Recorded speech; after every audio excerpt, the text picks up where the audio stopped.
2nd Baruch. Chapter 1. It came to pass, when the children of Israel were taken captive by the king of the Chaldeans, that God spoke to Jeremiah, saying, Jeremiah, my chosen, one servant, arise and depart from this city, you and Baruch, since I am going to destroy it because of the multitude of the sins of those who dwell in it. For your prayers are like a solid pillar in its midst, and like an indestructible wall surrounding it. Now then, arise and depart before the host of the Chaldeans surrounds it. And Jeremiah answered, saying, I beseech you, Lord, permit me, your servant, to speak in your presence. And the Lord said to him, Speak, my chosen one, servant Jeremiah. And Jeremiah spoke, saying, Lord Almighty, would you deliver the chosen city into the hands of the Chaldeans, so that the king with the multitude of his people might boast and say, I have prevailed over the holy city of God? No, my Lord, but if it is your will, let it be destroyed by your hands. And the Lord said to Jeremiah, Since you are my chosen one, arise and depart from this city, you and Baruch, for I am going to destroy it because of the multitude of the sins of those who dwell in it. For neither the king nor his host will be able to enter it unless I first open its gates. Arise then and go to Baruch and tell him these words. And when you have arisen at the 6th hour of the night, go out on the city walls, and I will show you that unless I first destroy the city, they cannot enter it. When the Lord had said this, he departed from Jeremiah. Chapter 2. And Jeremiah ran and told these things to Baruch. And as they went into the temple of God, Jeremiah tore his garments and put dust on his head and entered the holy place of God. And when Baruch saw him with dust sprinkled on his head and his garments torn, he cried out in a loud voice, saying, Father Jeremiah, what are you doing? What sin has the people committed? For whenever the people sinned, Jeremiah would sprinkle dust on his head and would pray for the people until their sin was forgiven. So Baruch asked him, saying, Father, what is this? And Jeremiah said to him, Refrain from rending your garments. Rather, let us rend our hearts, and let us not draw water for the trough, but let us weep and fill them with tears. For the Lord will not have mercy on this people. And Baruch said, Father Jeremiah, what has happened? And Jeremiah said, God is delivering the city into the hands of the king of the Chaldeans, to take the people captive into Babylon. And when Baruch heard these things, he also tore his garments and said, Father Jeremiah, who has made this known to you? And Jeremiah said to him, Stay with me a while until the 6th hour of the night, so that you may know that this word is true. Therefore, they both remained in the altar area weeping, and their garments were torn. Chapter 3. And when the hour of the night arrived, as the Lord had told Jeremiah, they came up together on the walls of the city, Jeremiah and Baruch. And behold, there came a sound of trumpets, and angels emerged from heaven, holding torches in their hands, and they set them on the walls of the city. And when Jeremiah and Baruch saw them, they wept, saying, Now we know that the word is true. And Jeremiah besought the angels, saying, I beseech you, do not destroy the city yet, until I say something to the Lord. And the Lord spoke to the angels, saying, Do not destroy the city until I speak to my chosen one, Jeremiah. Then Jeremiah spoke, saying, I beg you, Lord, bid me to speak in your presence. And the Lord said, Speak, my chosen one, servant Jeremiah. And Jeremiah said, Behold, Lord, Now we know that you are delivering the city into the hands of its enemies, and they will take the people away to Babylon. What do you want me to do with the holy vessels of the temple service?" And the Lord said to him, "Take them and consign them to the earth, saying, 'Hear, earth, the voice of your Creator, who formed you in the abundance of waters, who sealed you with 7 seals for 7 epochs. And after this, you will receive your ornaments. So guard the vessels of the temple service until the gathering of the beloved." And Jeremiah spoke, saying, "I beseech you, Lord, show me what I should do for Abimelech the Ethiopian, for he has done many kindnesses to your servant Jeremiah. For he pulled me out of the miry pit, and I do not wish that he should see the destruction and desolation of this city, but that you should be merciful to him, and that he should not be grieved."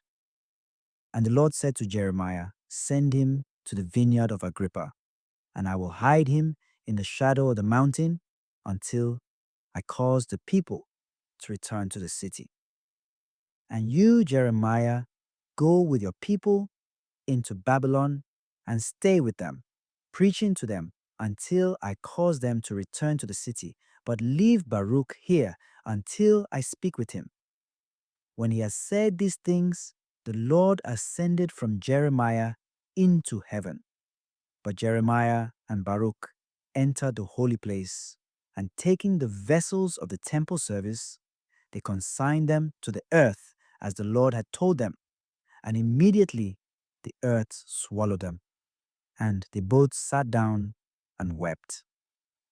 And when morning came, Jeremiah sent Abimelech, saying, "Take a basket and go to the estate of Agrippa by the mountain road, and bring back some figs to give to the sick among the people.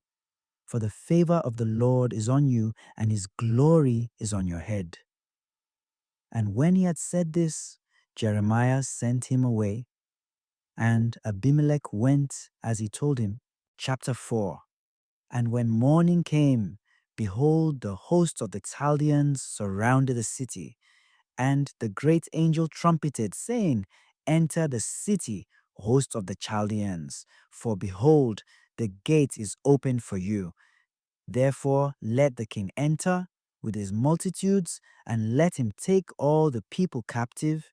But taking the keys of the temple, Jeremiah went outside the city and threw them away in the presence of the sun, saying, "I say to you, son, take the keys of the temple of God and guard them until the day in which the Lord asks you for them.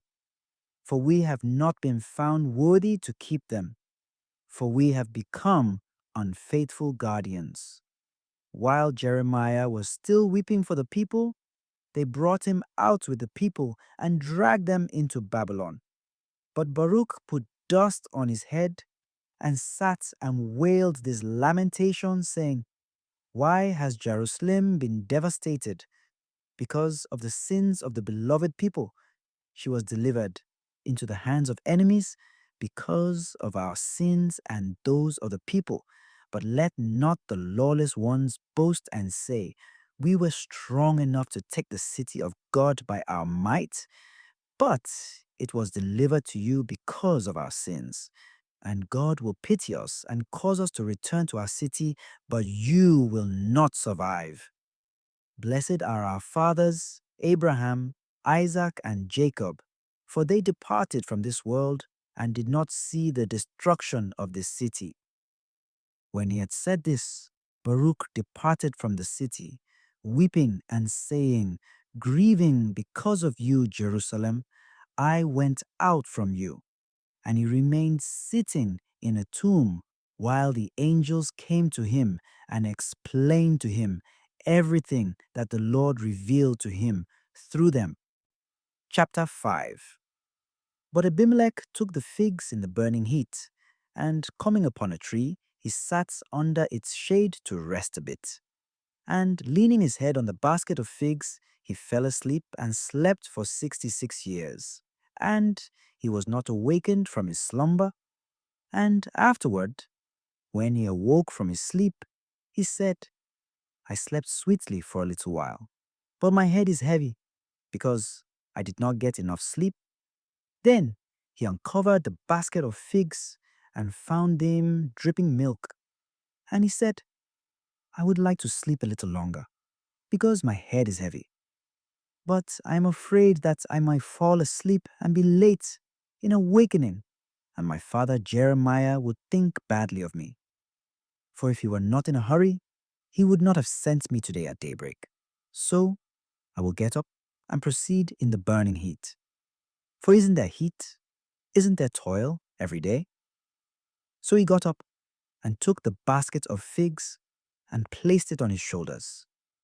And he entered into Jerusalem and did not recognize it, neither his own house nor the place, nor did he find his own family or any of his acquaintances. And he said, The Lord be blessed, for a great trance has come over me today. This is not the city Jerusalem. And I have lost my way because I came by the mountain road when I arose from my sleep. And since my head was heavy, because I did not get enough sleep, I lost my way.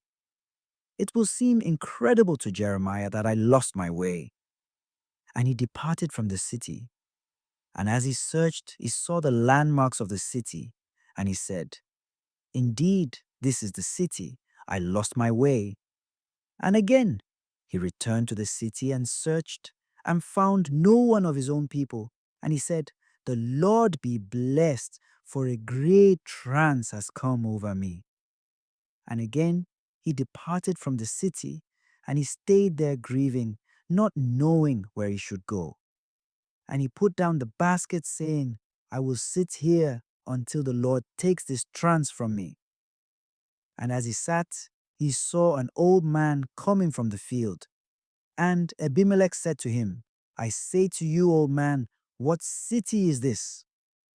And he said to him, It is Jerusalem. And Abimelech said to him, Where is Jeremiah the priest and Baruch the secretary and all the people of the city? For I could not find them. And the old man said to him, Are you not from this city, seeing that you remember Jeremiah today, because you are asking about him after such a long time? For Jeremiah is in Babylon with the people, for they were taken captive by King Nebuchadnezzar, and Jeremiah is with them to preach the good news to them and to teach them the word. As soon as Abimelech heard this from the old man, he said, If you were not an old man, and if it were not for the fact that it is not lawful for a man to upbraid one older than himself, I would laugh at you and say that you are out of your mind, since you say that the people have been taken captive into Babylon. Even if the heavenly torrents had descended on them, there has not yet been time for them to go into Babylon. For how much time has passed since my father Jeremiah sent me to the estate of Agrippa to bring a few figs, so that I might give them to the sick among the people? And I went and got them. And when I came to a certain tree in the burning heat, I sat to rest a little. And I leaned my head on the basket and fell asleep. And when I awoke, I uncovered the basket of figs, supposing that I was late. And I found the figs dripping milk, just as I had collected them. But you claim that the people have been taken captive into Babylon. But that you might know, take the figs and see. And he uncovered the basket of figs for the old man, and he saw them dripping milk. And when the old man saw them, he said, O my son, you are a righteous man, and God did not want you to see the desolation of the city, so he brought this trance upon you. For behold, it is 66 years today since the people were taken captive into Babylon. But that you might learn, my son, that what I tell you is true. Look into the field and see that the ripening of the crops has not appeared, and notice that the figs are not in season and be enlightened." Then Abimelech cried out in a loud voice, saying, "I bless you, God of heaven and earth, the rest of the souls of the righteous in every place." Then he said to the old man, "What month is this?" And he said, "Nisan, which is Abib." And taking some of figs, he gave them to the old man and said to him, "May God illumine your way to the city above, Jerusalem." Chapter 6. After this, Abimelech went out of the city and prayed to the Lord. And behold, an angel of the Lord came and took him by the right hand and brought him back to where Baruch was sitting, and he found him in a tomb. And when they saw each other, they both wept and kissed each other. But when Baruch looked up, he saw with his own eyes the figs that were covered in Abimelech's basket. And lifting his eyes to heaven, he prayed, saying, "You are the God who gives a reward to those who love you. Prepare yourself, my heart, and rejoice and be glad while you are in your tabernacle, saying to your fleshly house, your grief has been changed to joy. For the sufficient one is coming and will deliver you in your tabernacle. For there is no sin in you. Revive in your tabernacle, in your virginal faith, and believe that you will live. Look at this basket of figs. For behold, they are 66 years old and have not become shriveled or rotten, but they are dripping milk. So it will be with you, my flesh, if you do what is commanded you by the angel of righteousness. He who preserved the basket of figs, the same will again preserve you by his power."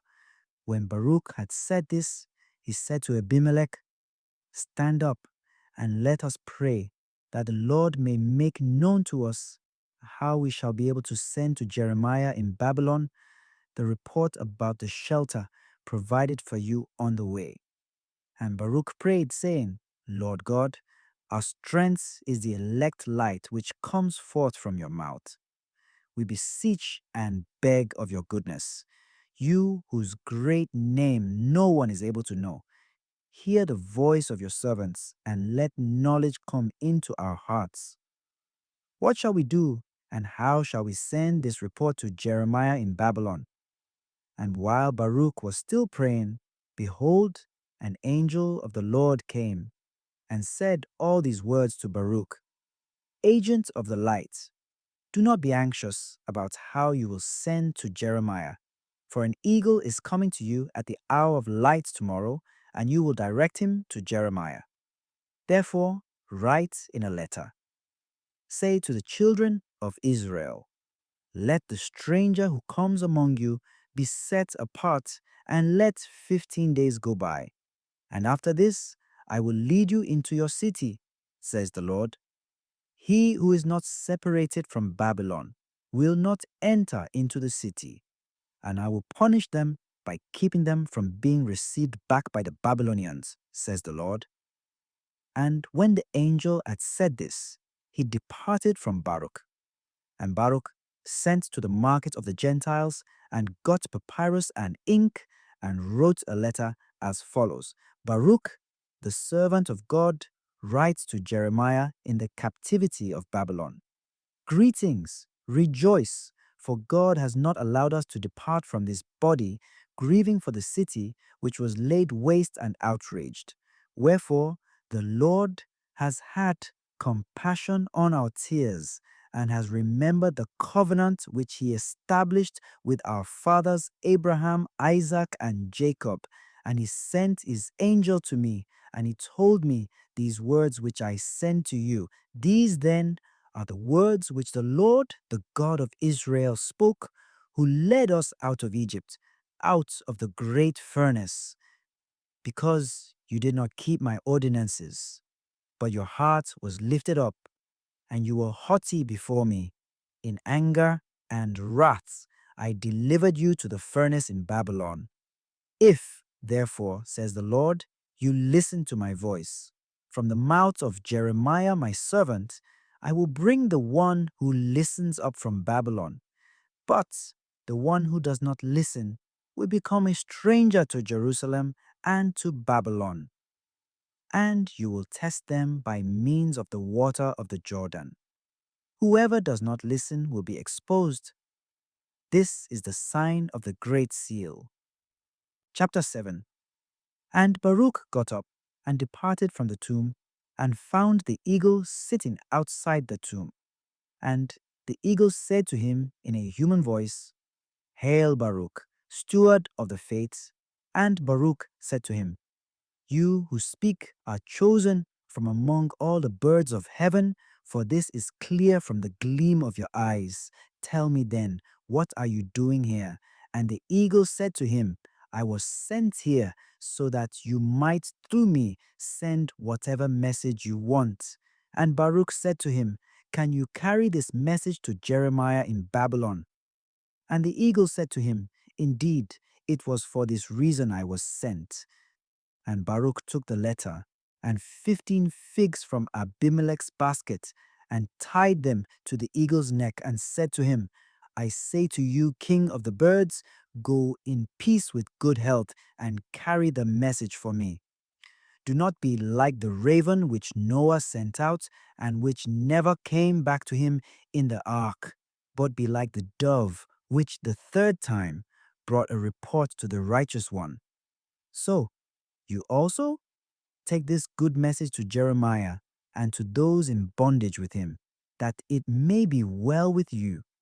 Take this papyrus to the people and to the chosen one of God. Even if all the birds of heaven surround you and want to fight with you, struggle. The Lord will give you strength. And do not turn aside to the right or to the left, but straight as a speeding arrow, go in the power of God, and the glory of the Lord will be with you the entire way." Then the eagle took flight and went away to Babylon, having the letter tied to his neck.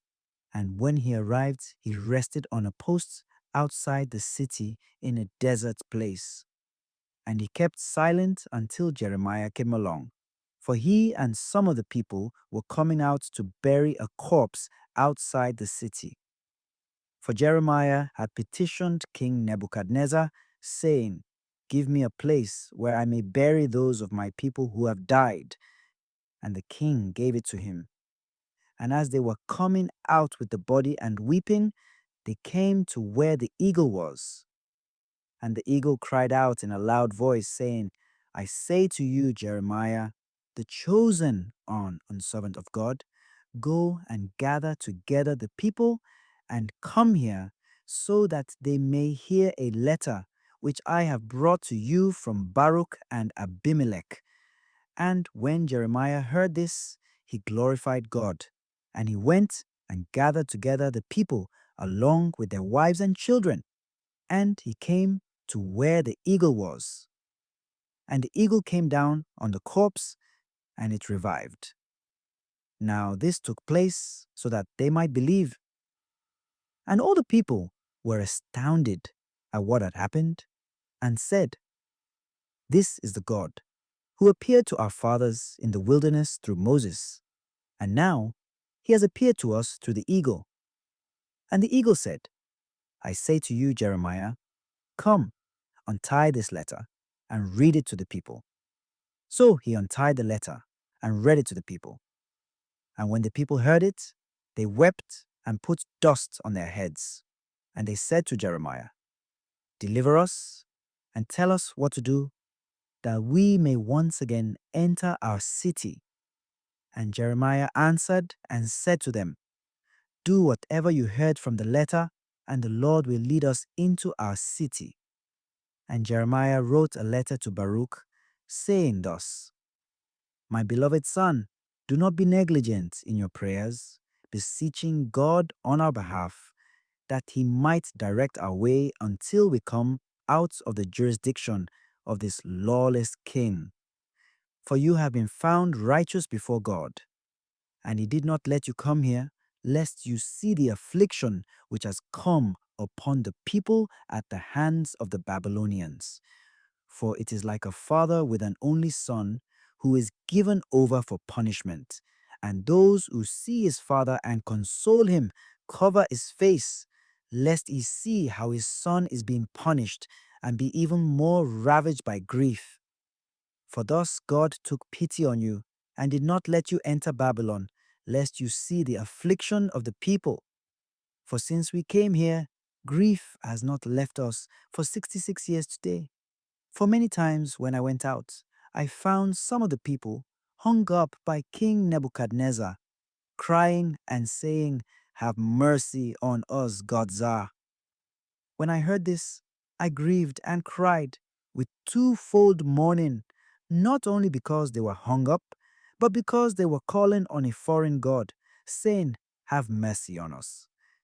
But I remembered days of festivity which we celebrated in Jerusalem before our captivity. And when I remembered, I groaned and returned to my house, wailing and weeping.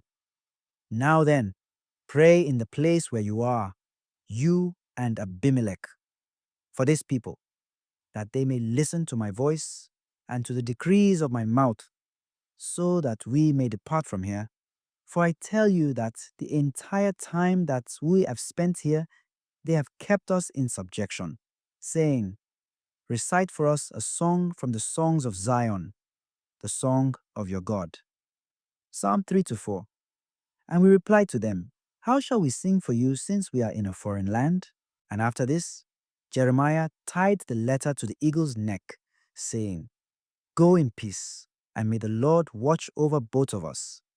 And the eagle took flight and came to Jerusalem and gave the letter to Baruch. And when he had untied it, he read it and kissed it, and wept when he heard about the distresses and afflictions of the people. But Jeremiah took the figs and distributed them to the sick among the people, and he kept teaching them to abstain from the pollutions of the Gentiles of Babylon. Chapter 8. And the day came in which the Lord brought the people out of Babylon. And the Lord said to Jeremiah, "Rise up, you and the people, and come to the Jordan and say to the people, 'Let anyone who desires the Lord forsake the works of Babylon. As for the men who took wives from them, and the women who took husbands from them, those who listen to you shall cross over, and you take them into Jerusalem. But those who do not listen to you, do not lead them there.'" And Jeremiah spoke these words to the people, and they arose and came to the Jordan to cross over. As he told them the words that the Lord had spoken to him, half of those who had taken spouses from them did not wish to listen to Jeremiah, but said to him, "We will never forsake our wives, but we will bring them back with us into our city." So they crossed the Jordan and came to Jerusalem. And Jeremiah and Baruch and Abimelech stood up and said, "No man joined with Babylonians shall enter this city." And they said to one another, "Let us arise and return to Babylon to our place." And they departed. But while they were coming to Babylon, the Babylonians came out to meet them, saying, "You shall not enter our city, for you hated us, and you left us secretly. Therefore you cannot come in with us, for we have taken a solemn oath together in the name of our God, to receive neither you nor your children, since you left us secretly." And when they heard this, they returned and came to a desert place some distance from Jerusalem, and built a city for themselves and named it Samaria. And Jeremiah sent to them, saying, "Repent, for the angel of righteousness is coming and will lead you to your exalted place." Chapter 9. Now those who were with Jeremiah, so rejoicing and offering sacrifices on behalf of the people for 9 days. But on the 10th, Jeremiah alone offered sacrifice. And he prayed a prayer, saying, "Holy, holy, holy, fragrant aroma of the living trees, true light that enlightens me until I ascend to you. For your mercy, I beg you. For the sweet voice of the two seraphim I beg, for another fragrant aroma. And may Michael, archangel of righteousness, who opens the gates to the righteous, be my guardian until he causes the righteous to enter. I beg you, Almighty Lord of all creation, unbegotten and incomprehensible, in whom all judgment was hidden before these things came into existence. When Jeremiah had said this, and while he was standing in the altar area with Baruch and Abimelech, he became as one whose soul had departed. And Baruch and Abimelech were weeping and crying out in a loud voice, "Woe to us! For our father Jeremiah has left us, the priest of God has departed." And all the people heard their weeping, and they all ran to them and saw Jeremiah lying on the ground as if dead. And they tore their garments and put dust on their heads and wept bitterly. And after this they prepared to bury him. And behold, there came a voice saying, "Do not bury the one who yet lives, for his soul is returning to his body." And when they heard the voice, they did not bury him, but stayed around his tabernacle for 3 days, saying, "When will he arise?" And after 3 days, his soul came back into his body, and he raised his voice in the midst of them all and said, "Glorify God with one voice. All of you glorify God and the Son of God, who awakens us, Messiah Jesus, the light of all the ages, the inextinguishable lamp, the life of faith. But after these times, there shall be 477 years more, and he comes to earth, and the tree of life planted in the midst of paradise will cause all the unfruitful trees to bear fruit and will grow and sprout forth. And the trees that had sprouted and became haughty and said, "We have supplied our power to the air," he will cause them to wither with the grandeur of their branches, and he will cause them to be judged. That firmly rooted tree, and what is crimson will become white as wool. The snow will be blackened. The sweet waters will become salty, and the salty sweet, in the intense light of the joy of God. And he will bless the isles so that they become fruitful by the word of the mouth of his Messiah. For he shall come, and he will go out and choose for himself 12 apostles to proclaim the news among the nations. He whom I have seen adorned by his Father and coming into the world on the Mount of Olives, and he shall fill the hungry souls. When Jeremiah was saying this concerning the Son of God, that he is coming into the world, the people became very angry and said, "This is a repetition of the words spoken by Isaiah, son of Amos, when he said, 'I saw God and the Son of God.' Come then, and let us not kill him by the same sort of death with which we killed Isaiah, but let us stone him with stones." And Baruch and Abimelech were greatly grieved, because they wanted to hear in full the mysteries that he had seen. But Jeremiah said to them, "Be silent and weep not, for they cannot kill me until I describe for you everything I saw." And he said to them, "Bring a stone here to me." And he set it up and said, "Light of the ages, make this stone to become like me in appearance, until I have described to Baruch and Abimelech everything I saw." Then the stone, by God's command, took on the appearance of Jeremiah. And they were stoning the stone, supposing that it was Jeremiah. But Jeremiah delivered to Baruch and to Abimelech all the mysteries he had seen, and forthwith he stood in the midst of the people, desiring to complete his ministry. Then the stone cried out, saying, "O foolish children of Israel, why do you stone me, supposing that I am Jeremiah? Behold, Jeremiah is standing in your midst." And when they saw him, immediately they rushed upon him with many stones, and his ministry was fulfilled. And when Baruch and Abimelech came, they buried him, and taking the stone, they placed it on his tomb and inscribed it thus: "This is the stone that was the ally of Jeremiah."